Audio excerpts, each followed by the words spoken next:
Tahimik akong nakatayo noon sa teres ng mansyon habang pinagmamasdan ang sasakyang unti-unting lumalayo palabas ng gate.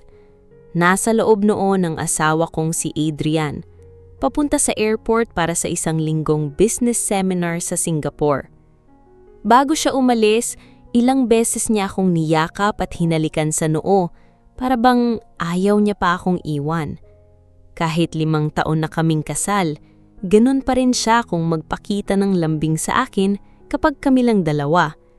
Pero sa likod ng masasayang ngiti namin, alam kong may isang taong hindi kailanmang natutuwa sa relasyon naming mag-asawa. Ang biyenan kong si Doña Cilia. "Mag-iingat ka rito habang wala ko ha?" Nakangiti pang sabi ni Adrian bago tuluyang sumakay sa kotse. Ngumiti ako at tumanggo. "Ikaw rin, huwag kang puro trabaho." Humalik pa siya ulit sa noo ko bago tuluyang umalis. Nang mawala na sa paningin ko ang sasakyan, saka ko lamang naramdaman ng malamig na boses mula sa likuran ko. "Ang arte ninyong dalawa, para namang ilang taon mawawala ang anak ko." Pagharap ko ay nakita ko si Doña Cilia na nakapamulsa habang matalim ang tingin sa akin. Katulad ng dati, malamig na naman ang aura niya. Simula pa lamang nang ipikilala ko ni Adrian sa pamilya nila, hindi na niya talaga ako nagustuhan. Para sa kanya, hindi raw ako bagay sa anak niyang lumaking mayaman at edukado. Isa lang daw akong simpleng babae na galing sa probinsya. Tahimik lang akong ngumiti. Sanay na ako. "May iuutos po ba kayo?" Mahinahon kong tanong. "Tiyakin mo lang na maayos ang bahay at huwag kang magkunwaring reyna rito dahil asawa ka lang ng anak ko." Tumalikod agad siya matapos sabihin niyon. Napabuntong hininga na lang ako. Ilang taon ko nang tiniis ang ugali niya dahil mahal ko si Adrian. Ayoko rin namang maging dahilan ng gulo sa pamilya nila. Kinahapunan, habang nag-aayos ako ng mga papeles sa maliit kong office room sa mansion, may narinig akong tunog ng sasakyan sa labas. Hindi ko iyon pinansin noong una dahil akala ko ay delivery lamang. Ngunit ilang minuto ang lumipas ay may narinig akong malalakas na tawanan mula sa sala. Nagtaka ako kaya bumaba ako. Pagdating ko sa hagdan ay nakita ko si Doña Cilia na nakaupo sa sofa habang katabi niya ang isang babaeng nakasuot ng fitted dress at mamahaling alahas. Maganda ito, maputi at halatang sosyal. Habang tumatawa sila ay napansin agad ako ng biyenan ko. "Ayan na pala," sabi niya habang nakangisi.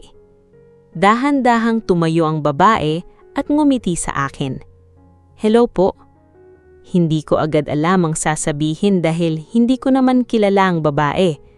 "Mara, si Vanessa," sabi ni Doña Cilia habang nakatingin sa akin mula ulo hanggang paa. Close friend ni Adrian. Bahagya akong nagtaka dahil ngayon ko lang narinig ang pangalan nito mula sa asawa ko. "Ah, hello," mahinang sagot ko. Pero bago pa ako tuluyang makalapit, ay muli nang nagsalita si Doña Cilia. "Sa totoo lang, mas bagay silang dalawa kesa sa inyo ng anak ko." Parang may malamig na tubig na biglang ibinuhos sa akin. Napatingin ako sa kanya habang bahagyang nanlaki ang mga mata ko. "Mama," mahinang sabi ko. Ngunit tumawa lamang siya sa tumingin kay Vanessa.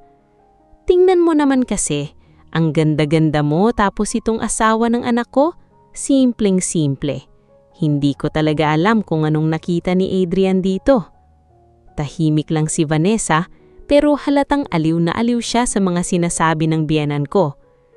Pinilit kong ngumiti kahit unti-unti nang sumisikip ang dibdib ko. Ayokong magpakita ng emosyon sa harap nila. "Magpapahanda na lang po ako ng pagkain," sabi ko bago tumalikod. Ngunit bago pa ako makalakad ng tuluyan, ay muling bumaon ng matalim na boses ni Doña Cilia. "Mas bagay sila kesa sa iyong pangit ka." Nahunto ako. Ramdam ko ang pamumuo ng luha sa mga mata ko, ngunit pinigilan ko iyon. Ayokong makita nilang nasasaktan ako. Mabilis akong nagtungo sa kusina habang pilit kinakalma ang sarili ko.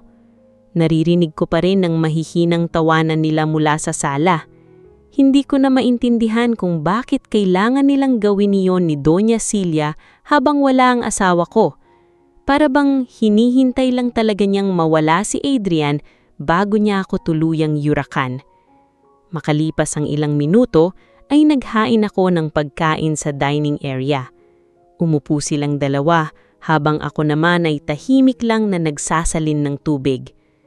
"Vanessa, tikman mo tong steak. Favorite ito ni Adrian." Napahunto ako sa pagsasalin. "Talaga po?" Nakangiting sagot ni Vanessa. "Oo, dati nga halos araw-araw silang magkasama sa events bago nag-asawa ang anak ko." Pakiramdam ko ay sinasadya na talaga nilang saptan ako. Habang kumakain sila, ay hindi ko maiwas na pansin ang mamahaling bag na dala ni Vanessa. Pati relo at sapatos nito ay pawang luxury brands.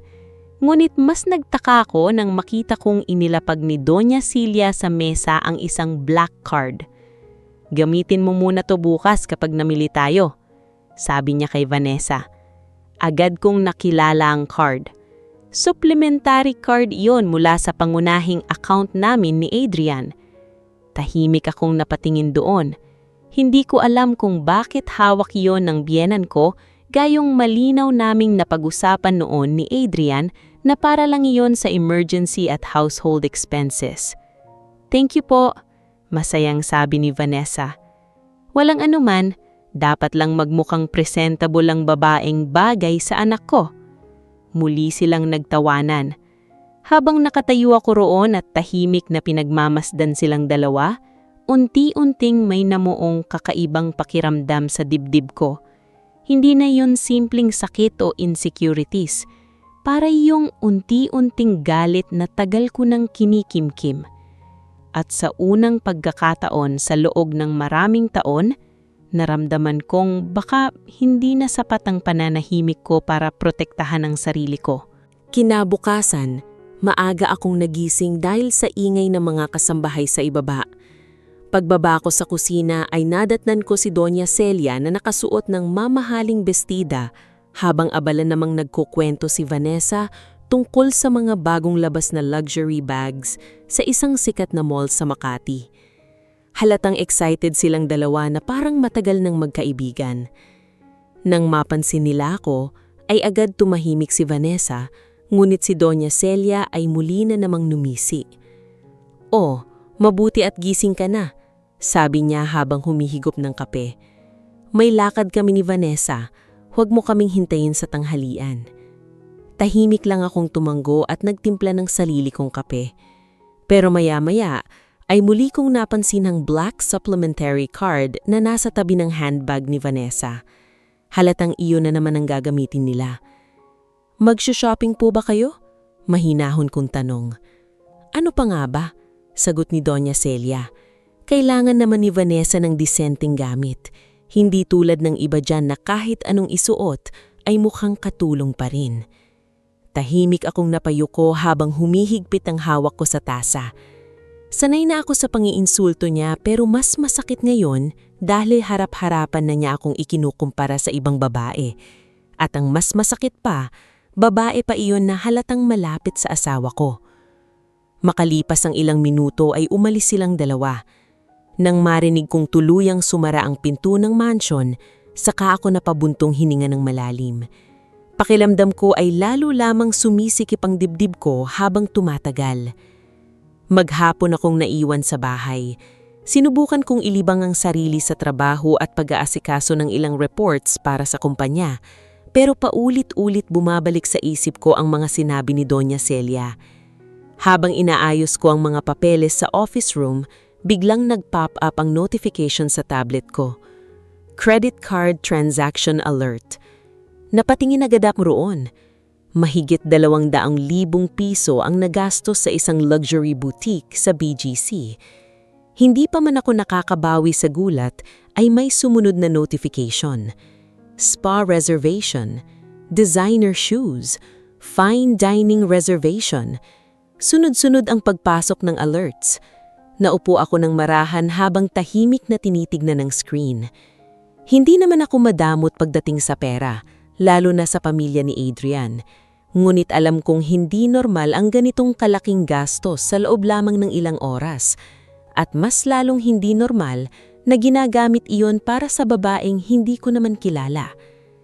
Kinagabihan, halos 9:00 na nang makarating sila sa mansion. Tawanan pa ang naririnig ko habang papasok sila sa sala. Nang sumilip ako mula sa hagdan, ay nakita kong halos hindi na makandaguga ang mga kasambahay sa pagbibitbit ng shopping bags nila. "Dito mo ilagay yung iba," utos ni Doña Celia sa isang maid. Habang si Vanessa naman ay tuwang-tuwang tinitignan ng mga bagong alahas at bag na. "Sobrang bait nyo talaga, Tita Celia." "Tama lang iyon. Mas deserve mo iyan kaysa sa ibang tao rito." Hindi na niya kailangan pang pangalanan kung sino ang pinapatamaan niya. Tahimik akong bumalik sa kwarto ngulit hindi ako mapakali. Kaya matapos ang ilang minuto ay bumaba akong muli para kumuha sana ng tubig sa kusina. Ngunit habang pababa ako sa hagdan ay narinig ko ang pag-uusap nila sa sala. "Sigurado ka bang gusto ka pa rin ni Adrian?" tanong ni Doña Celia. Bahagya akong napahinto. "Sabi niya kasi complicated lang talaga. Pero sabi niya noon pa man, ako raw talaga ang gusto niya." Parang biglang nanlamig ang buong katawan ko. Kung hindi lang talaga niyang pinilit pakasalan iyang si Mara noon, mas maayos sana buhay niya ngayon. Muli pang sabi ni Doña Bianan ko, "Pasensyahan na lang pero hindi talaga sila bagay. Tignan mo naman ikaw at tignan mo siya." Tahimik akong nanatili sa likod ng pader habang pinipila ng sarili kong huminga. Hindi ko alam kung alin ang mas masakit, ang marinig na may relasyon nga sila ni Adrian o ang malaman na mismong biyanan ko pa ang nagtutulak sa asawa ko para iwan ako. Dahan-dahan akong umatras bago pa sila ako mapansin. Pagdating ko sa kwarto ay saka lamang tuluyang tumulo ang mga luha ko.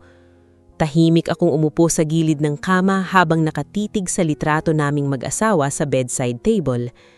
Naalala ko kung paano kami nagsimula noon ni Adrian, kung paano niya akong ipinaglaban sa pamilya niya kahit tutulang lahat, kung paano niya sinabi noon na hindi mahalaga ang estado sa buhay dahil ako raw ang babaeng mahal niya. Pero ngayon, habang wala siya rito, ibang babae ang kasama ng pamilya niya sa bahay namin. Napapikit ako habang pilit pinapakalma ang sarili ko. Ilang minuto ang lumipas ay pinunasan ko ang mga luha ko saka ako tumayo. Hindi ako maaaring manatiling mahina habang unti-unti silang sinisira ang respeto ko sa sarili kong bahay. Lumapit ako sa maliit kong workdesk at binuksan ang laptop ko. Isa-isa kong chinek ang financial accounts na hawak ko para sa pamilya at kumpanya. Tahimik akong natigilan nang makita ang access permissions. Lahat ng pangunahing accounts ay pala nasa pangalan ko bilang primary administrator. Pati supplementary cards ay ako ang may kontrol kung i-activate o i-disable. Naalala ko tuloy ang sinabi noon ni Adrian habang inaayos namin ang mga accounts matapos kaming magkasal. "Ikaw ang pinaka-pinagkakatiwalaan ko, Mara. Mas magaling ka sa pera kaysa sa akin." Noon ko lamang muling naalala ang mga salitang iyon. At habang nakatitig ako sa screen ng laptop ko, unti-unti nag-iiba ang takbo ng isip ko. Hindi ko kailangang makipagsabayan sa sigawan o pangbabastos dahil sa unang pagkakataon, napagtanto kong may kakayahan akong pigilan ang lahat ng luho at yabang nila anumang oras na gusto ko. Mula nang malaman kong nasa akin pala ang kontrol ng halos lahat ng financial accounts ng pamilya, mas lalo akong natahimik. Hindi dahil natatakot ako, kundi dahil unti-unti ko nang nauunawaan kung gaano kalaki ang tiwalang ibinigay sa akin ni Adrian noon. Ngunit habang iniisip ko yon, mas lalo ring sumasakit ang dibdib ko dahil sa mga nalaman ko tungkol kay Vanessa at sa sarili kong biyenan. Sa mga sumunod na araw, halos araw-araw lumalabas sina Doña Celia at Vanessa. Minsan shopping, minsan spa, minsan naman ay dinner sa mga sosyal na restaurant. Habang tahimik kong minamasdan ng mga pumapasok na transaction alerts sa tablet ko, lalo kong nakikita kung gaano sila kagarbong gumastos. Umabot na sa milyon ang kabuuang nagagastos nila sa loob lamang ng ilang araw. Ngunit wala pa ring sinabi si Adrian. Minsan ay nagme-message siya sa akin mula Singapore, nagtatanong kung ayos lang daw ba ako o kung kumusta ang bahay. Sumasagot naman ako ng normal, dahil ayokong magdesisyon habang emosyonal ako. Ngunit habang tumatagal, mas lalo kong napapansing parang may distansya na sa mga mensahe niya. At bawat beses na naiisip ko ang babaeng kasama ngayon ng biyenan ko, pakiramdam ko ay unti-unti akong nilalamon ng lungkot at galit. Isang umaga, habang nag-aalmusal ako mag-isa sa dining area, biglang lumapit si Doña Celia na halatang may magandang balita. "Mara," malamig niyang tawag. Napatingin ako sa kanya. "May family gathering mamayang gabi sa bahay ng kapatid ko. Sasama tayo." Bahagya akong nagtaka dahil kadalasan ay hindi naman niya ako isinasama sa mga gathering nila maliban na lamang kapag naroon si Adrian. "Sige po," maikli kong sagot. Ngumiti siya saka tumingin kay Vanessa na nooy pababa ng hagdan habang nakaayos na parang modelong pupunta sa photoshoot. "Maghanda ka ng maayos, Vanessa, maraming bisita mamaya." Halatang may ibig sabihin ng tono niya. Pagsapit ng gabi, sabay-sabay kaming nagtungo sa malaking bahay ng kapatid ni Doña Celia. Pagpasok pa lang namin ay agad nang bumungad ang mga sosyal na bisita, mamahaling alak at malalakas na tawanan. Halatang puro mayayaman at kilalang pamilya ang naroon. Tahimik lang akong nakasunod habang si Doña Celia naman ay todo pakilala kay Vanessa sa mga bisita. Si Vanessa nga pala, kaibigan ng anak kong si Adrian. Proud pa niyang sabi. Napansin kong mas masigla pa siyang ipakilala si Vanessa kesa sa akin na legal na asawa ng anak niya. Habang abala ang lahat sa usapan, may ilang babae namang palihim akong tinitignan mula ulo hanggang paa. Sanay na ako sa ganoong klaseng tingin kaya pinili ko na lang manahimik. Ngunit hindi nagtagal ay nagsimula na namang magpasaring si Doña Celia. "Alam nyo," nakangiti niyang sabi habang hawak ang wine glass, "hindi ko talaga maintindihan kung bakit si Mara ang pinakasalan ng anak ko." Napatahimik ang ilang bisita. "Celia," mahinang saway ng kapatid niya, ngulit tumawa lamang siya.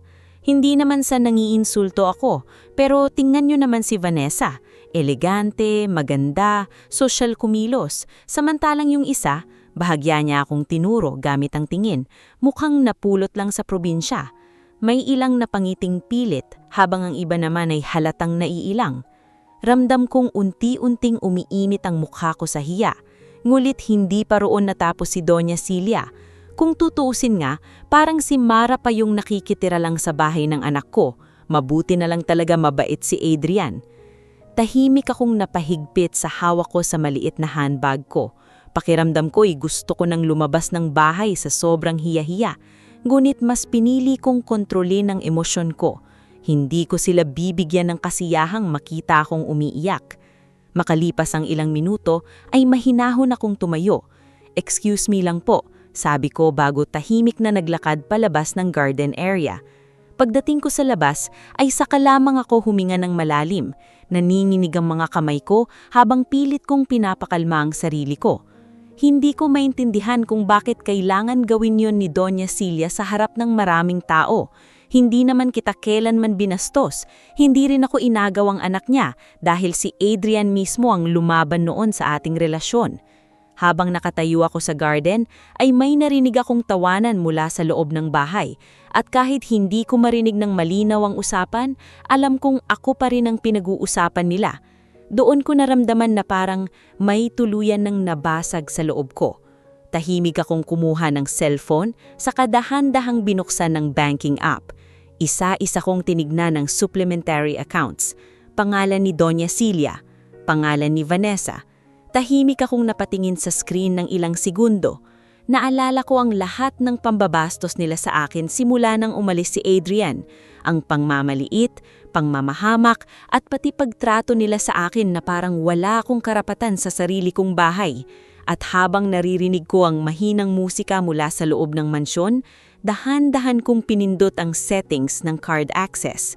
Disable Supplementary Card. Sunod kong pinindot ang isa pa, Temporary Suspension Successful. Napapikit ako ng mariim matapos gawin iyon. Wala akong naramdamang saya, pero sa unang pagkakataon matapos ang matagal na panahon, pakiramdam ko'y may maliit akong ibinalik na respeto para sa sarili ko. Kinabukasan ng tanghali, habang tahimik akong umiinom ng kape sa mansyon, biglang bumukas ang main door ng malakas. Narinig ko agad ang nagmamadaling yabag at galit na boses ni Doña Celia. "Mara!" Dahan-dahan akong napatingin sa kanila. Kasunod niya si Vanessa na halatang namumutla at nahihiya. "Anong ginawa mo sa card?" Sigaw agad ng biyenan ko. Tahimik kong inilapag ang tasa ng kape sa mesa. "Ano pong problema?" "Napahiya kami sa butik." Galit niyang sigaw. "Ayaw gumana ng card." Tahimik lang akong tinitignan siya habang ramdam kong nanginginig sa galit ang buong sala. At sa unang pagkakataon, hindi na ako ang mukhang api sa loob ng bahay na iyon. Tahimik na nakatayo si Doña Celia sa gitna ng sala habang halatang pigil na pigil ang galit niya. Kita ko ang pamumulan ng mukha niya habang mariing hawak ang mamahaling handbag. Sa tabi naman niya ay si Vanessa na hindi na halos makatingin ng diretsyo marahil dahil sariwa pa sa isip nila ang nangyaring kahihiyan sa butik. "Sumagot ka nga!" Latalim na sigaw ni Doña Celia. "Anong karapatan mong ipahiya kami ng ganon?" Nanatili akong kalmado habang nakaupo sa sofa at tahimik silang tinitingnan. "Hindi ko po kayo ipinahiya. Pinatigil ko lang po ang paggamit ng supplementary cards." Lalo yatang nag-init ang ulo niya dahil sa sinabi ko. "At bakit mo ginawa iyon?" Taas boses niyang tanong. "Anak ko ang may-ari ng perang ginagamit niyan." Hininga ko ng malalim bago dahan-dahang tumayo. "Nung una naman po wala akong problema sa paggamit ninyo ng cards." Kalmado kong paliwanag. "Pero hindi na po normal ang halos milyong-milyong gastos sa loob lang ng ilang araw. Tinutumbasan lang namin ang estado namin sa buhay." Taas noon niyang sabi. "Hindi mo kasing maintindihan iyon dahil hindi ka lumaking mayaman." Sandali akong napayuko bago muling tumingin sa kanya. "Mama, hindi po iyon ang punto. Wala akong pakialam." Mabilis niyang putol. "Ibalik mo agad ang access ng cards." Sa gilid ng mata ko ay nakita kong tila hindi mapakali si Vanessa habang palipat-lipat ang tingin sa aming dalawa. Halatang hindi niya inaasahang hahantong sa ganito ang sitwasyon. Pero hindi na ako natinag. Sa unang pagkakataon matapos ang ilang taon, pakihamdam ko ay hindi na ako takot sa biyenan ko. Tahimik akong lumapit sa center table kung saan nakapatong ang tablet ko. Binuksan ko iyon at ilang sandaling nag-scroll bago iniabot sa kanya. "Kung gusto niyo pong malaman kung bakit ko ginawa iyon, tingnan niyo po ito." Kinuha niya agad ang tablet habang nakakunot ang noo. Unti-unting nagbago ang ekspresyon niya habang binabasa ang records ng gastos. Luxury boutiques, mamahaling restaurants, diamond jewelry, designer bags, exclusive spa memberships.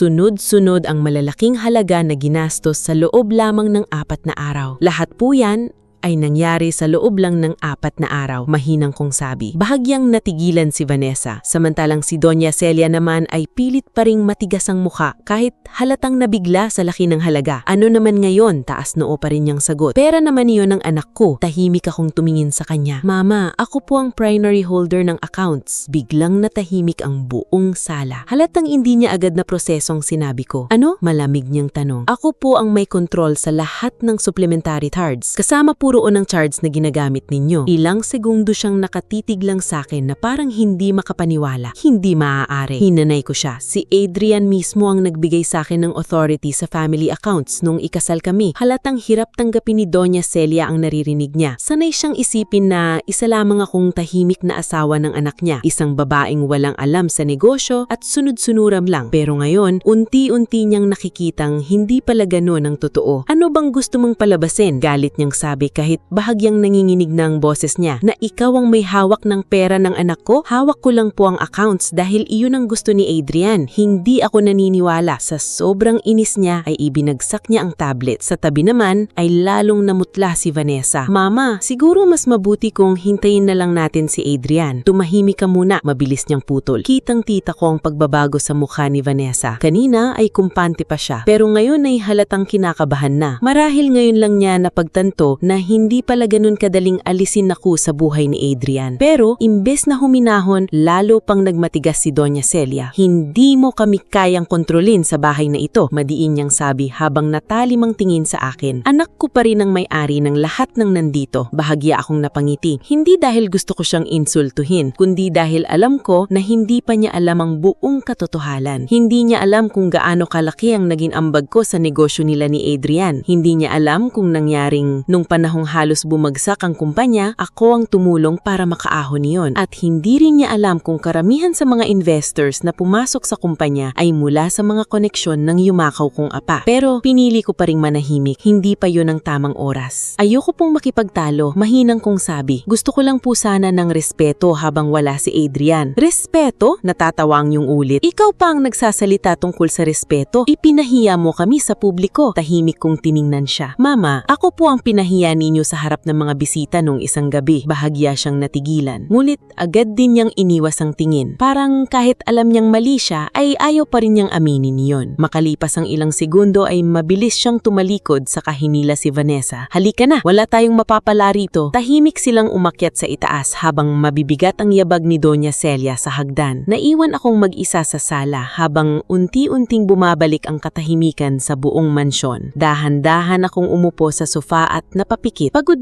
na ako. Hindi dahil sa pera, hindi dahil sa negosyo, kundi dahil sa pakiramdam na kahit sa sarili kong bahay, parang hindi ako kabilang. At habang tahimik akong nakaupo roon, unti-unting may nabubuong tanong sa isip ko. Kung ganito na sila habang wala si Adrian, gaano pa kaya rahami ang mga lihim na hindi ko alam tungkol sa asawa ko at kay Vanessa? Matapos ang komprontasyon namin ni Doña Celia sa sala, naging mas malamig ang atmosphere sa loob ng mansyon. Halos hindi na niya ako kinakausap maliban na lamang kung kailangan. Si Vanessa naman ay mas naging mailap sa akin. Kung dati ay kumpiyansa itong nakangiti sa harap ko, ngayon ay halatang nag-iingat na sa bawat kilos. Pero kahit ganun, hindi pa rin sila tumitigil. Kahit wala ng access sa supplementary cards, napapansin kong gumagamit pa rin si Doña Celia ng sarili niyang pera para ilabas si Vanessa sa kung saan-saan. At bawat uwi nila sa mansyon ay palaging may kasamang tawanan at bulungan na tila sinasadyang iparinig sa akin. Samantala, mas naging abala naman ako sa kumpanya. Dahil wala si Adrian, ako muna ang humahawak sa ilang importanteng operations ng negosyo nila. Hindi iyon bago sa akin dahil kahit noong mga nakaraang taon ay madalas naman akong tumulong sa financial management at decision-making ng kumpanya. Ngulit tahimik ko lamang iyong ginagawa, kaya maraming tao ang hindi nakakaalam kung gaano kalaki ang partisipasyon ko sa negosyo. Isang umaga, nagtungo ako sa main office para sa isang meeting kasama ang accounting at marketing teams. Pagpasok ko pa lang sa conference room, ay agad nang tumayo ang ilang empleyado para bumati. "Good morning po, Ma'am Mara." Ngumiti ako ng bahagya. "Good morning." Tahimik akong umupo sa dulo ng mesa habang nagsisimula ang presentation tungkol sa bagong project ng kumpanya. Habang nagsasalita ang marketing head, ay napansin kong may ilang problemang hindi nila napapansin sa proposal. Dahan-dahan akong nagsalita. "Kung dito natin ilalagay ang budget allocation, baka malugi tayo sa logistics sa first quarter." Napatingin agad sa akin ang lahat. Tumayo ako at mahinahong ipinaliwanag ang revised strategy na nasa isip ko. Isa-isa kong ipinakita ang possible projections at risk analysis. Tahimik lamang silang nakinig habang nagsusulat ng notes. Makalipas ang halos 30 minuto, napansin kong mas gumaan ang atmosphere sa meeting room. "Ang laki po ng matitipid natin dito, ma'am," hangapang sabi ng accounting manager. "Mas okay din yung strategy sa long term," dagdag naman ng isa. Ngumiti lang ako ng bahagya. Sanay na ako sa ganitong trabaho. Noon pa man ay mas gusto ko ng tahimik na tumutulong kaysa magpasikat. Pagkatapos ng meeting ay may ilang empleyadong lumapit sa akin. "Ma'am, buti kayo muna ang humawak habang wala si Sir Adrian. Mas organized po kasi kapag kayo." Bahagya akong natahimik. Hindi ko alam kung matutuwa ba ako o mas masasaktan dahil habang sa kumpanya ay nirerespeto ako ng mga tao, sa sarili kong bahay naman ay para akong walang halaga. Pagsapit ng gabi ay umuwi akong pagod sa mansyon. Tahimik ang buong bahay dahil mukhang nasa labas na naman sina Doña Celia at Vanessa. Dumiretso ako sa kwarto namin ni Adrian at naupo sa gilid ng kama habang pinagmamasdan ng city lights mula sa malaking bintana. Maya-maya ay tumunog ang cellphone ko. Message mula kay Adrian. "Busy day, miss na kita." Matagal akong napatitig sa screen bago ako sumagot. Pagod din ako rito. Ilang segundo lang ay nag-reply agad siya. Pagbalik ko, tayo naman ang magbabakasyon. Napangiti ako ng mapait. Noon kasi sapat na ang simpleng mensahe niya para mawala lahat ng pagod ko. Pero ngayon, may kung anong bigat na sa dibdib ko tuwing kausap ko siya. Habang hawak ko ang cellphone, ay may bigling pumasok na notification mula sa family cloud account na konektado sa devices naming mag-asawa. Madalas kasi, hindi ko iyon pinapansin dahil puro work files lamang ang laman. Ngunit ngayong gabi, may kakaibang instinct akong naramdaman. Dahan-dahan kong binuksan ng synced files at doon ko nakita mga screenshots ng conversation. Hindi ko agad naintindihan noong una dahil pangalan lamang ni Vanessa ang nakita ko sa screen. Ngulit habang binabasa ko ang mga mensahe, unti-unting nanamig ang buong katawan ko. "Miss na kita. Pagbalik ko, babawi ako. Pasensya ka na kung complicated pa lahat." Mahigpit kong napahawak ang cellphone ko. Paulit-ulit kong binabasa ang mga mensahe na parang umaasang mali lamang ang nakikita ko. Pero hindi. Si Adrian mismo ang kausap ni Vanessa. At habang pababa ako ng pababa sa conversation, mas lalo akong nawalan ng hangin. May mga larawan sila together sa isang restaurant bago pa man umalis si Adrian papuntang Singapore. May mga mensahe na parang matagal nang may relasyon. At higit sa lahat, may isang mensahe roong tuluyang dumurog sa akin.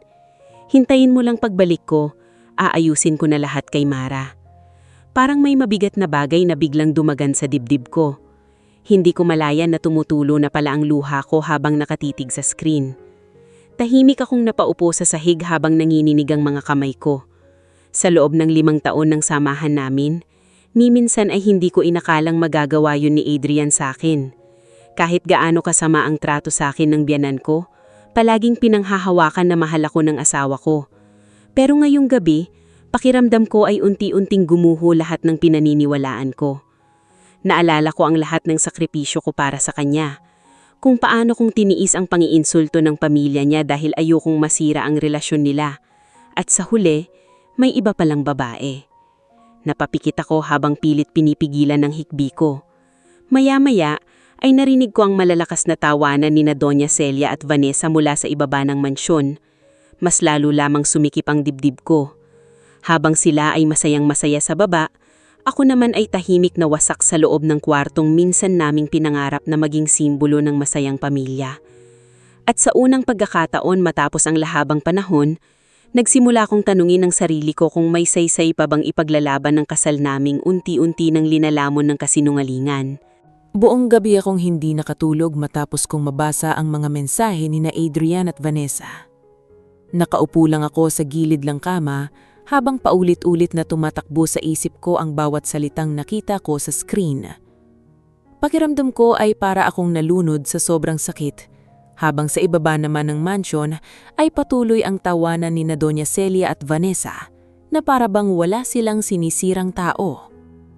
Madaling araw na nang tuluyan akong mapagod sa kakaiyak. Tahimik kong pinunasan ang mga luha ko saka tumayo mula sa sahig. Humarap ako sa malaking salamin sa kwarto at ilang segundo kong pinagmasdan ang sarili ko. Namumugto ang mga mata ko. Pagod ang mukha ko.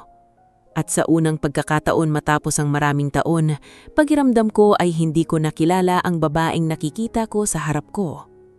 Naalala ko tuloy ang mga sinabi ni Doña Celia noon. "Hindi ka bagay sa anak ko. Mas maganda si Vanessa.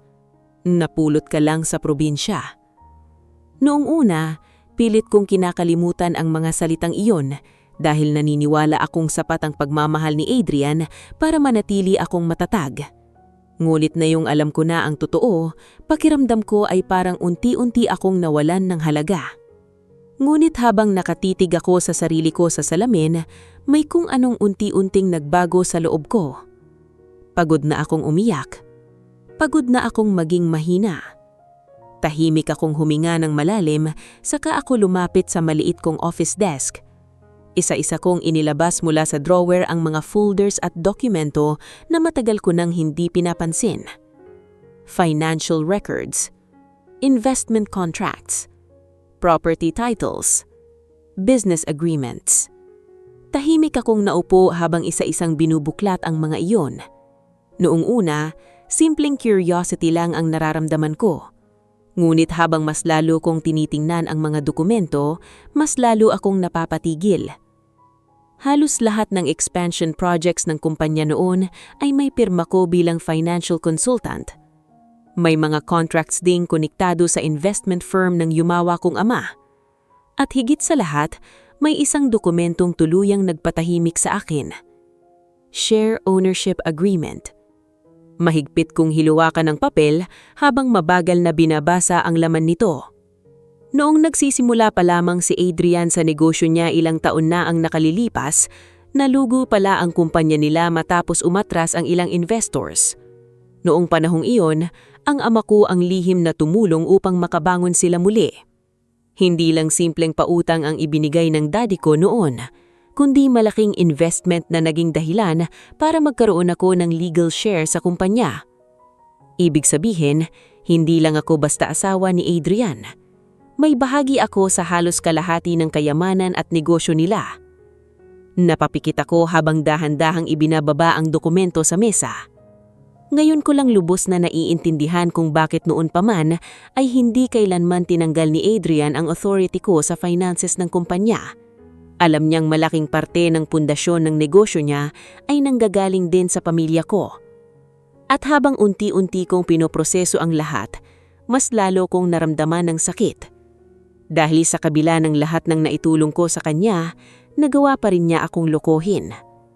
Tahimik akong tumayo sa katinimplahan ng kape sa maliit na coffee maker sa kwarto. Habang hinihintay kong matapos iyon, ay tumingin ako sa city lights sa labas ng bintana. Hindi ko namalayang sumikat na pala ang araw. Makalipas ang ilang minuto, ay may kumatok sa pinto. "Mara?" Malamig na boses ni Doña Celia mula sa labas. Hindi ako sumagot agad. "Mara, buksan mo ito." Dahan-dahan kong lumapit at binuksan ang pinto. Pagbukas ko ay bumungad agad ang seryosong mukha niya. "Ano na namang drama mo?" tanong niya habang nakahalukumpay. Tahimik lang akong tumingin sa kanya. "Hindi ka bumaba kagabi." "Pagod lang po ako." Pinagmasdan niya ako mula ulo hanggang paa bago bahagyang namingis. "Mabuti naman, para siguro maisip mo na ring hindi ka talagang nababagay sa pamilya namin." Wala na akong naramdamang sakit sa sinabi niya. Pagod na kasi akong masaktan. "Mama, may kailangan po ba kayo?" Mahinahon kong tanong. "Wala. Sasabihin ko lang na lalabas kami ni Vanessa ulit mamaya." Tumango lang ako. Halatang gusto pa niyang magpasaring ngunit tila naiinis siyang hindi na ako umiimik. Maya-maya ay tumalikod na siya at naglakad palayo. Tahimik kong sinara ang pinto saka bumalik sa mesa kung saan nakakalat ang mga dokumento. Habang nakaupo ako roon, unti-unti kong naramdaman na parang may bagong bahagi ng sarili kong nagigising. Noon, palagi kong iniisip kung paano ako magiging sapat para sa pamilya ni Adrian. Ngayon, nagsisimula ko ng itanong sa sarili ko kung bakit ako ang laging kailagang magpakumbaba. Bandang tanghali ay dumating ang mensahe ni Adrian. 2 araw na lang, uuwi na ako. Matagal kong tinitignan ng screen. Dati, ikinakasaya ko ang bawat countdown ng pag-uwi niya. Pero ngayon, ibang klaseng kaba ang nararamdaman ko. Hindi ko alam kung kaya ko pa ba siyang harapin matapos lahat ng nalaman ko. Maya-maya ay may sumunod pa siyang mensahe. "Nakakamiss na kita." Napapikit akong mariin. Tahimik kong ibinaba ang cellphone ko sa mesa habang pilit pinipigilan ang muling pagpatak ng luha. Sa ibaba ng mansion ay muli kong narinig ang tawanan ni Doña Celia at Vanessa habang naghahanda silang lumabas. At habang pinagmamasdan ko ang mga legal documents sa harap ko, unti-unti kong napagtanto na kahit gaano nila akong maliitin, hindi nila kayang burahin ang katotohanang mas malalim ang ugat ko sa buhay nilang lahat kaysa sa inaakala nila. Dumating ang araw ng pag-uwi ni Adrian mula Singapore. Ngunit imbes na excitement ang maramdaman ko, kakaibang bigat ang nasa dibdib ko habang pinagmamasdan ko ang orasan sa sala. Tahimik ang buong mansyon noong umagang iyon, ngunit ramdam ko ang tensyon sa paligid. Maaga pang gumising si Doña Celia at halos 2 oras nag-ayos ng sarili na parang may importanteng okasyong darating. Si Vanessa naman ay nakasuot pa ng namahaling dress kahit nasa bahay lamang. Hindi ko na kailanan pang itanong kung bakit. Halatang gusto nilang salubungin si Adrian na parang isang perpektong pamilya, habang ako naman ay para lang multong nakatira sa bahay. Tahimik lamang akong umiinom ng kape sa dining area nang bumukas ang main gate ng mansyon. Ilang segundo pa ay narinig ko na ang pamilyar na tunog ng sasakyan ni Adrian. Biglang nagliwanag ang mukha ni Doña Celia. "Nandito na ang anak ko!" Excited niyang sabi bago mabilis na nagtungo sa sala.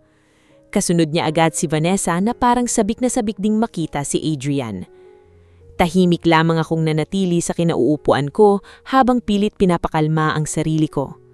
Makalipas ang ilang segundo ay bumukas ang main door at bumungad si Adrian na may bitbit na maliit na luggage bag. Mukhang pagod siya mula sa biyahe, ngunit agad ding nagulat nang makita ang atmosphere sa loob ng bahay.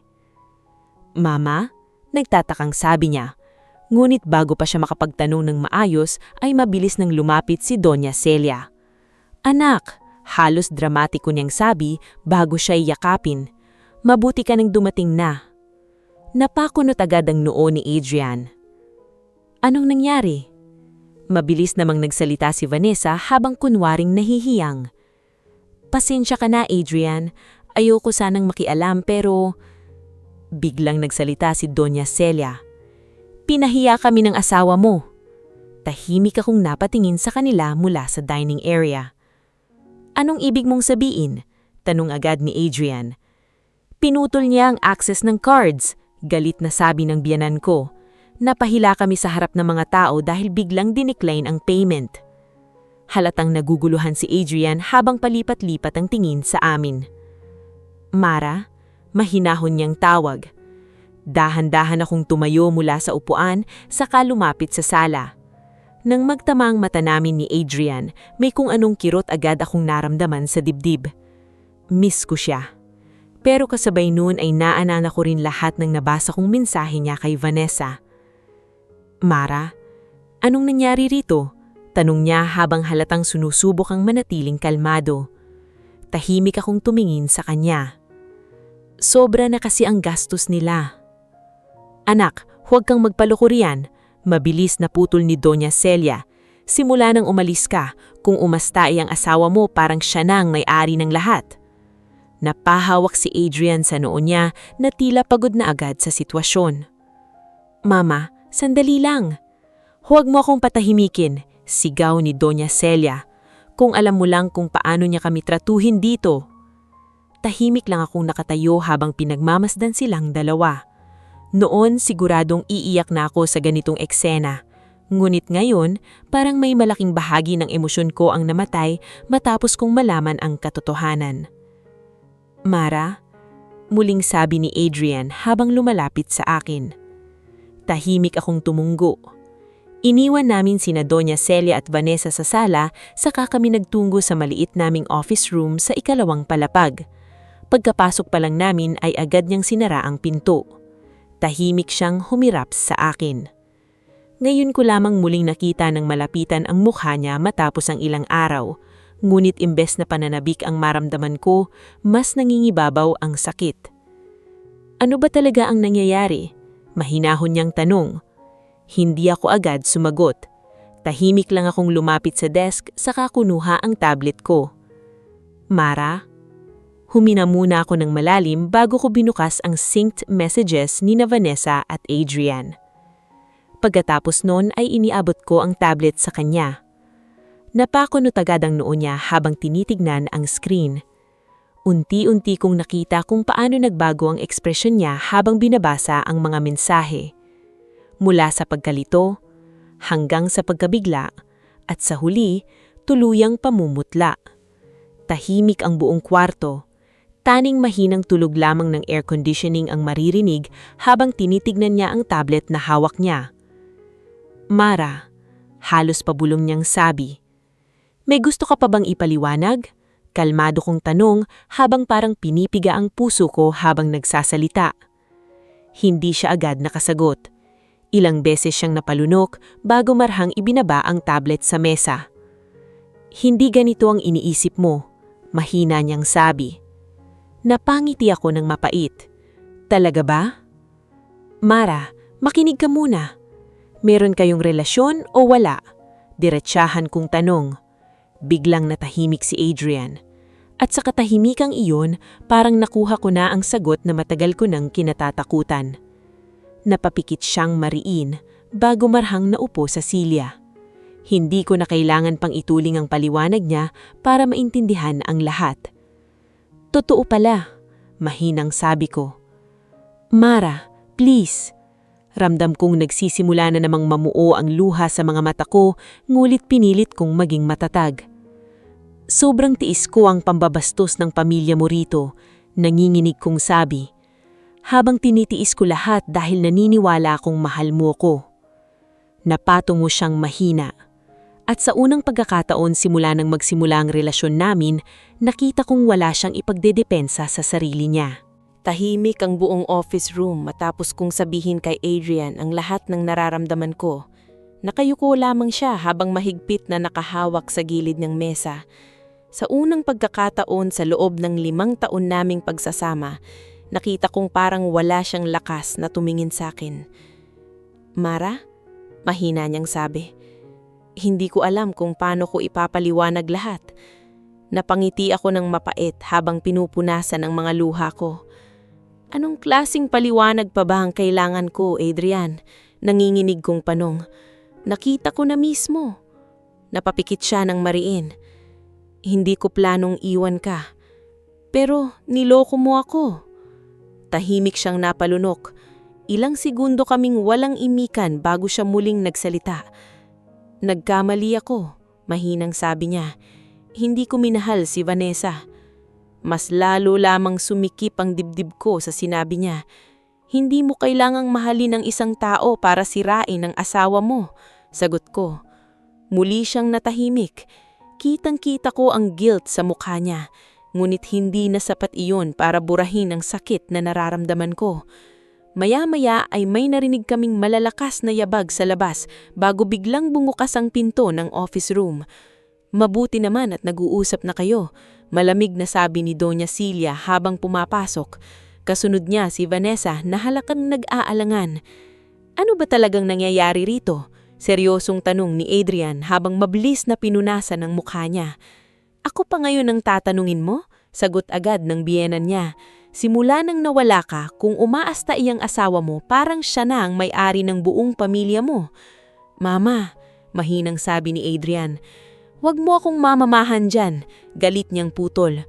Tingnan mo ang ginawa niya, pinahiya niya kami sa mga tao. Tahimik lamang akong nakatayo sa gilid habang pinagmamasdan sila. Nguhit hindi ko inaasahan ang sumunod na nangyari. Biglang napataas ng boses si Adrian. Tama na, Mama! Biglang natahimik ang buong kwarto. Maging si Doña Celia ay halatang nagulat dahil ngayon lamang marahil siyang sinigawan ng anak niya ng ganoon. Mama, alam mo bang halos araw-araw mo nang pinahihiya si Mara? Galit na tanong ni Adrian. Bahagyang natigilan si Doña Celia bago siyang muling nagmatigas. Ano ngayon? Totoo naman ang mga sinasabi ko. Hindi totoo iyon. Napaatras ng bahagya si Vanessa habang lalong umiinit ang tensyon sa loob ng silid. Mama, madiing sabi ni Adrian habang diretsyong nakatingin sa ina niya. Wala sanang negosyong minamaliit si Mara dahil kung tutuusin, malaki ang utang na ulob natin sa kanya. Napakunot ng noo ni Doña Celia. Anong ibig mong sabihin? Huminga ng malalim si Adrian bago niya sandaling tinignan ako. Nung panahong muntik nang malugi ang kumpanya natin, mahinang simula niya. Si Mara ang tumulong sa akin noon. Tahimik ang lahat. Hindi lang siya basta asama ko. Siya ang dahilan kung bakit nakabangon ulit tayo noon. Bahagyang na naman nga ang mga mata ni Doña Celia. Anong ibig mong sabihin? Ang pamilya nila ang nag-invest sa negosyo natin nung wala nang gustong tumulong. Parang biglang nawala ng kulay ang mukha ng biyenan ko, habang si Vanessa naman ay tila lalong hindi mapakali. Kung wala si Mara, pagpapatuloy ni Adrian habang nanginginig ang boses niya, matagal nang nagsara ang kumpanya natin. Tahimik akong napatingin kay Adrian. Ngayon lamang ko siyang narinig na ipagtanggol ako ng ganito katapang laban sa sarili niyang ina. Ngulit kahit ganun, hindi pa rin mawawala ang sakit sa puso ko. Dahil kahit ipinagtatanggol niya ako ngayon, hindi pa rin mabubura ang katotohanang nagtaksil siya sa akin. Anak, mahinang sabi ni Doña Celia habang halatang hirap tanggapin ang mga naririnig. Bakit hindi mo sinabi sa akin? Dahil hindi naman yun mahalaga sa amin noon, sagot ni Adrian. Mahal ko si Mara kaya ako siya pinakasalan. Biglang napaiwas ako ng tingin. Mahal. Masakit nang marinig ang salitang iyon ngayon sa kanya. Samantala si Vanessa naman ay tila unti-unti nang nawawala ng kumpiyansa habang pinagmamasdan kaming tatlo. Mukhang hindi na tama na nandito pa ako, mahinang sabi nito. Ngunit mabilis na nagsalita si Doña Celia. Vanessa, huwag niyo na po akong idamay, putol agad nito habang kinakabahan na. Ayoko ng gulo. Napatingin ako rito. Kanina namang ay napakataas ng tingin nito sa sarili niya habang kasama ang biyenan ko. Ngunit ngayong unti-unti nang lumalabas ang katotohanan, parang gusto na nitong umatras. Mara, muling sabi ni Adrian habang lumalapit sa akin, please, pag-usapan natin ito ng tayo lang. Napaatras ako ng bahagya. Pagod na ako. Pagod na akong marinig ang mga paliwanag. Pagod na akong umasa na magiging maayos pa ang lahat. Tahimik kong tinignan si Adrian bago ako nagsalita. Alam mo ba kung ano ang pinakamasakit? Mahinanam kong tanong. Hindi yung pambabastos ng mama mo. Tahimik siyang nakatingin lamang sa akin. Ang pinakamasakit, yung habang ipinagtatanggol kita sa lahat ng tao, ikaw naman pala mismo ang sumisira sa akin ng palihim. Kitang-kita ko kung paano siya napapakikit habang tila hirap na hirap sa naririnig. Samantala si Doña Celia naman ay tuluyan ng natahimik sa isang sulok ng kwarto. Sa unang pagkakataon, wala siyang masabi. At habang unti-unting bumibigat ang katahimikan sa paligid, napansin kong dahan-dahang umatras si Vanessa palabas ng office room. Walang pumigil sa kanya. Dahil marahil kahit siya ay alam nang hindi na siya kabilang sa bahay na iyon. Pagkalipas ng halos 2 linggo mula nang umalis ako sa mansyon, mas lalo kong naramdaman ang bigat ng pagbabago sa buhay namin ni Adrian.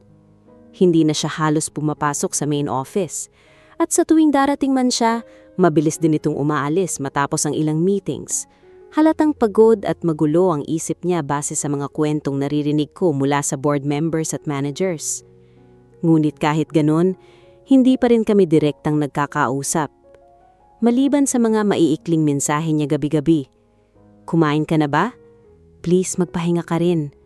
Mara, miss na kita. Simple lang ang mga yun, pero hindi ko magawang sagutin. Hindi dahil wala na akong nararamdaman, kundi dahil natatakot akong baka bumigay agad ako kapag muli ko siyang pinapasok sa buhay ko ng ganong kadali. Isang gabi habang nasa kondo ako at inaayos ang ilang company reports, tumunog ang cellphone ko.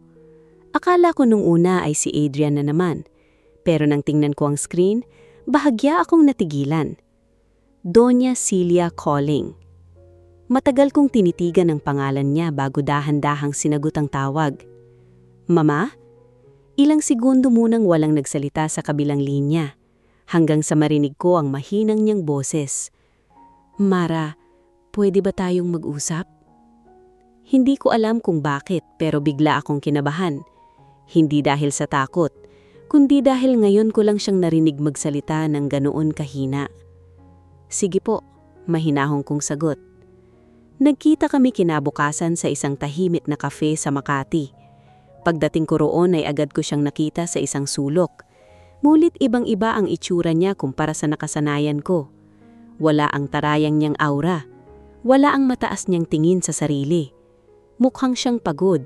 At sa unang pagkakataon, para siyang tumanda ng ilang taon sa loob lang ng maikling panahon.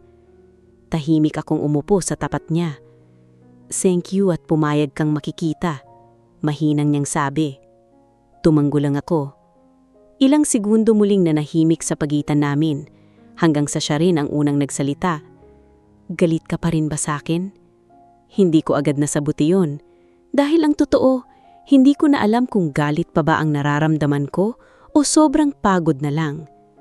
Mama, marami pong nangyari. Tahimik siyang napayuko. Mali ako, bigla niyang sabi. Doon ko tuluyang napatingin sa kanya. Sa loob ng maraming taon, ngayon ko lang narinig ang biyanan kong umamin ng pagkakamali.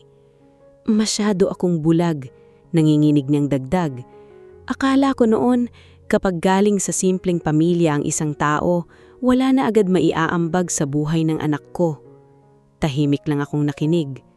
Hindi ko nakita kung gaano mo kamahal si Adrian, at lalong hindi ko nakita kung gaano mo pinatatag ang pamilya at negosyo namin.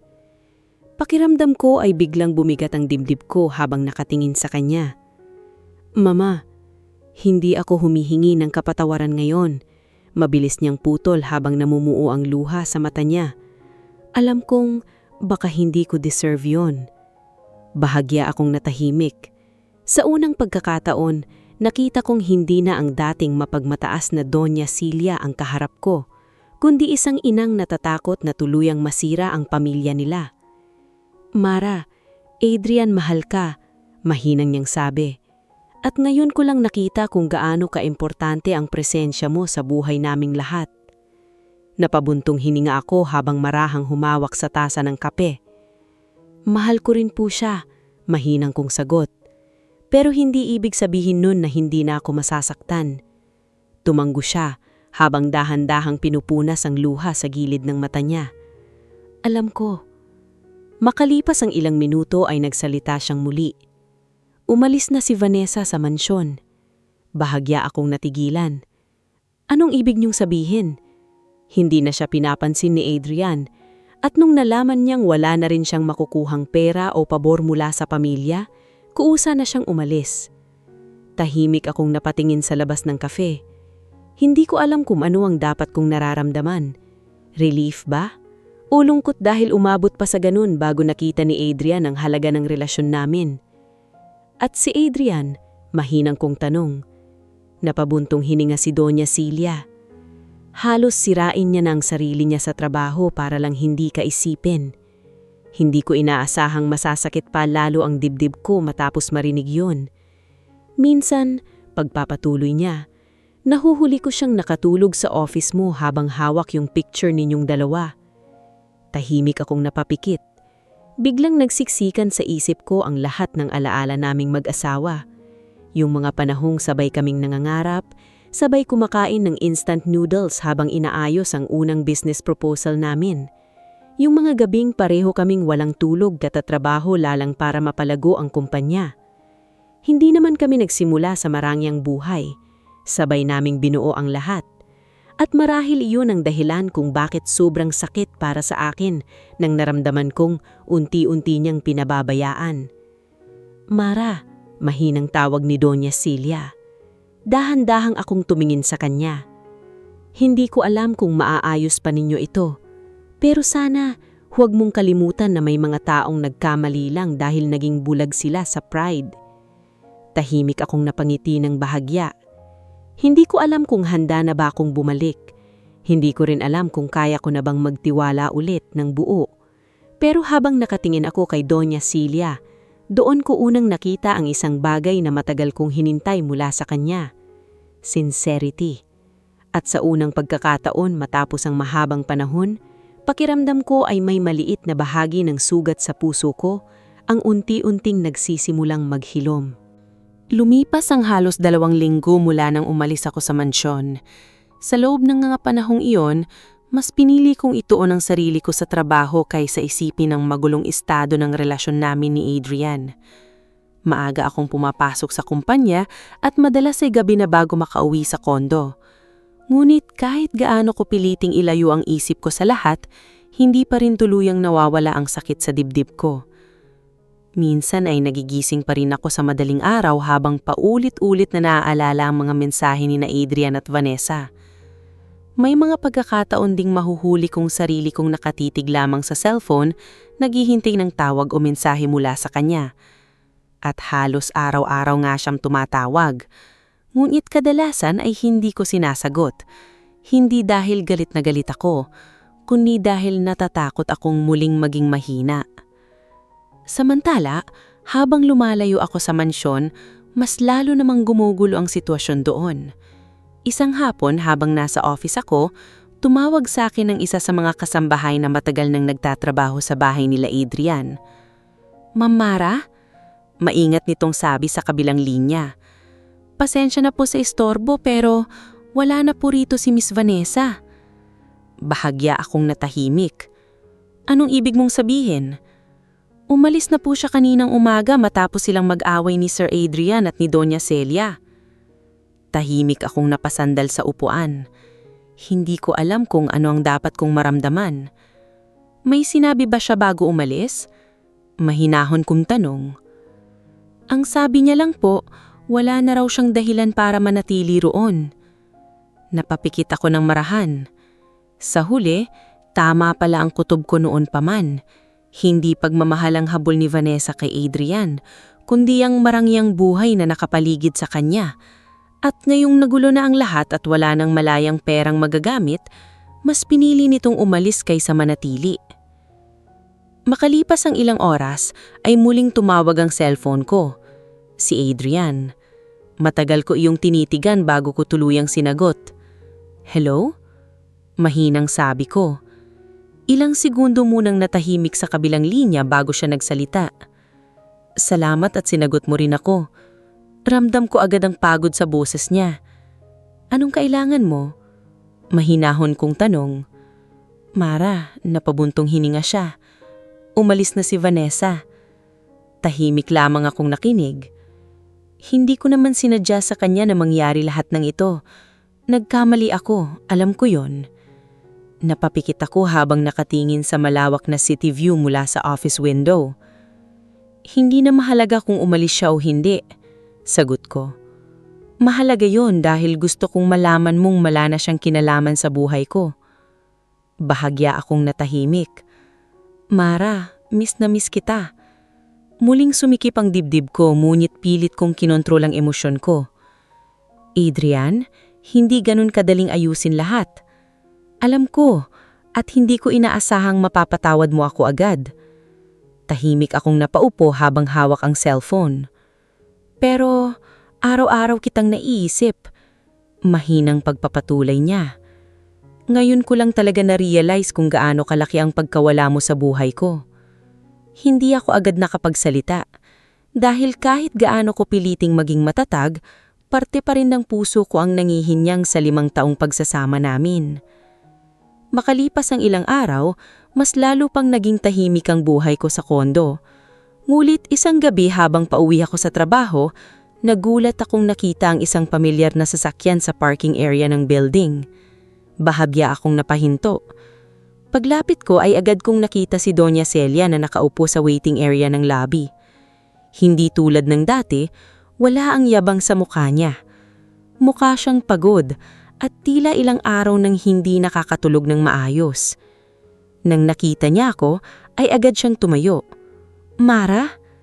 Tahimik lamang akong nakatingin sa kanya. Hindi ko inaasahang pupunta siya rito.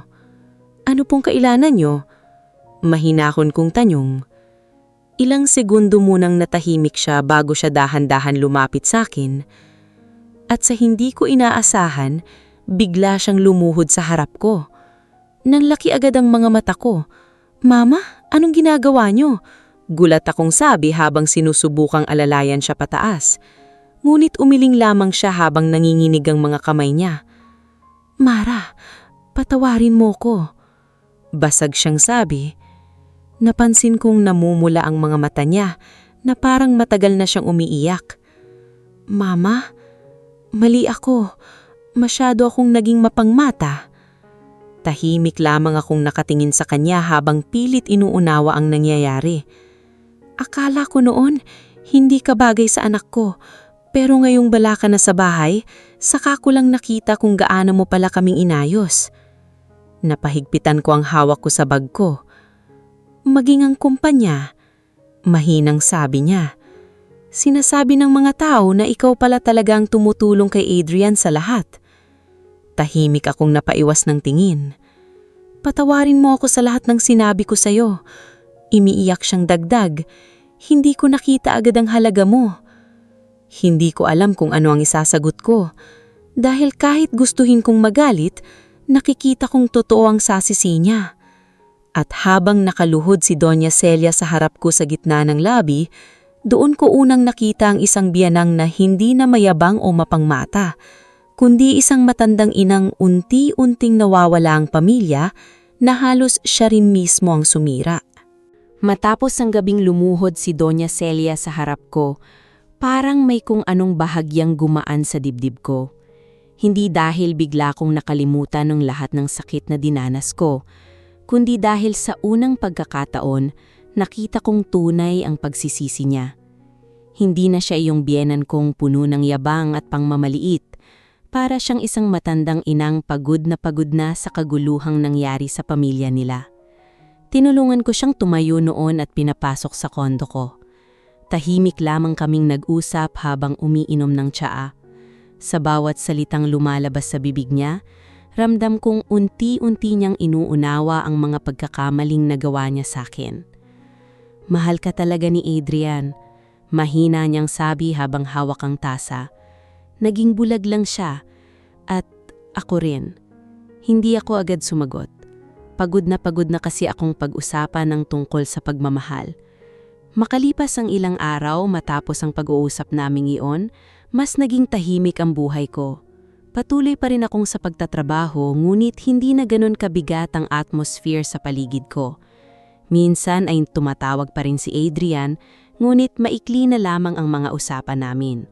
Pareho kaming tila nag-iingat sa bawat salitang bibitawan. Hanggang sa isang gabi, habang nag-aayos ako ng ilang reports sa kondo, may narinig akong katok sa pinto. Pagbukas ko ay agad kong nakita si Adrian. Tahimik lamang siyang nakatayo sa labas habang hawak ang isang brown envelope. Mukha siyang pagod, ngunit mas maayos kaysa noong huli ko siyang nakita. Mara, mahina niyang sabi. Hindi ako agad sumagot. Ano yun? Mahinahon kong tanong. Sandali siyang napayuko bago marahang iniangat ang envelope na hawak niya. Nagdala ako ng annulment papers. Parang may malamig na hangin na dumaan sa buong katawan ko matapos kong marinig yun. Tahimik lamang akong nakatingin sa kanya habang unti-unting sumisikip ang dibdib ko. Ngunit hindi niya agad iniabot ang envelope. Sa halip ay dahan-dahan siyang huminga ng malalim bago muling tumingin sa akin. Hindi ako pumunta rito para pilitin kang pumirma. Mahina niyang sabi. Dinala ko lang ito dahil gusto kong malaman mong handa kong tanggapin kahit ano pang desisyon mo.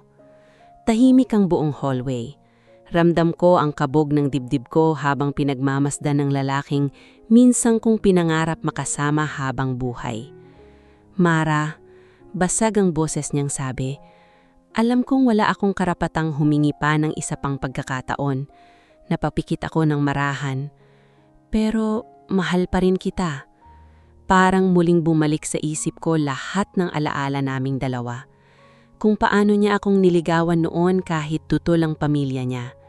Kung paano niya akong sinasamahan kumain noon sa simpleng karinderya noong nagsisimula pa lang siya sa negosyo. Kung paano niya hawakan ng kamay ko habang sabay naming pinapangarap ang magiging buhay namin. At higit sa lahat, kung paano namin unti-unting binuo ang lahat mula sa wala. Unti-unting namuo ang luha sa mga mata ko. Mahal din kita, Adrian. Mahina akong sagot. Pero nasaktan mo akong ng sobra. Napapikit siya habang tumutulo rin ang luha niya. Alam ko, nanginginig niyang sabi. At habang buhay kong dadalhin yung kasalanang iyon, tahimik kaming parehong umiiyak habang magkatapat sa pintuan ng kondo. Noong mga nakalaang linggo, paulit-ulit kong sinubukang kumbinsihin ang sarili kong kaya ko nang mawala siya sa buhay ko. Ngunit habang nakikita ko siya ngayon sa harap ko, Doon ko napagtanto na sa kabila ng lahat ng sakit, hindi ganun kadaling kalimutan ng taong naging tahanan mo sa loob ng maraming taon. Hindi ako sigurado kung kaya ko nang ibalik agad ang lahat sa dati. Mahinahon kong sabi. Mabilis niyang tinanggot. Hihintayin kita. Mabilis niyang sagot. Kahit gaano katagal. Tahimik akong umiyak habang pinupunasan ng luha ko. May kondisyon ako. Ano yon? Agad niyang tanong. Huminga ako ng malalim bago nagsalita. Kailangan mong matunang protektahan ng pamilya natin, kahit laban pa sa sarili mong ina kung kinakailangan. Napayuko siya habang tumatanggo.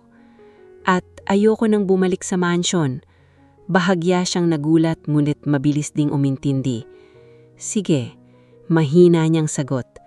Kung saan ka komportable, doon tayo magsisimula ulit. Tahimik akong tumingin sa kanya. Sa unang pagkakataon matapos ang mahabang panahon, wala na akong nakitang yabang o pagtatago sa mga mata niya. Ang kaharap ko ngayon ay yung lalaking minsang kong pinangarap makasama habang buhay. At siya ring sumira nito. Ngunit nakita ko rin ang sincerity sa pagsisisi niya. Dahan-dahan kong kinuha ang envelope mula sa kamay niya, saka iyong inilapag sa maliit na mesa malapit sa pintuan. Hindi ko iyon binuksan. Sa halip ay dahan-dahan kong hinawakan ng kamay niya. Tahimik siyang napaiyak habang mahigpit iyong hinawakan pabalik. At sa gabing iyon, hindi man tuluyang nawala ang sakit at sugat sa relasyong namin, pareho kaming piniling subukang buuin muli ang mga bagay na minsang nawasak. Makalipas ang ilang buwan, tuluyang nang nagbago ang buhay naming lahat. Lumayo si Doña Celia sa pakikialam sa relasyon naming mag-asawa at mas naging mahinahon ito sa akin. Hindi man agad nawala ang ilang at hiya niya, ramdam kong totoo ang pagsisisi niya noong nagawa niya noon. Samantala, unti-unti ring bumalik ang sigla ng kumpanya, habang magkasama naming inaayos ni Adrian ang negosyo at relasyon naming dalawa. Hindi naging madali ang pagpapatawad, at hindi rin naging mabilis ang paghilom ng sugat. Ngunit sa huli, natutunan naming hindi nasusukat sa itsura, estado sa buhay o yaman ang tunay na halaga ng isang tao. Dahil minsan, ang mga taong tahimik lamang nagmamahal at nagsasakripisyo, sila pala yung pinakamahalagang hindi dapat mawala.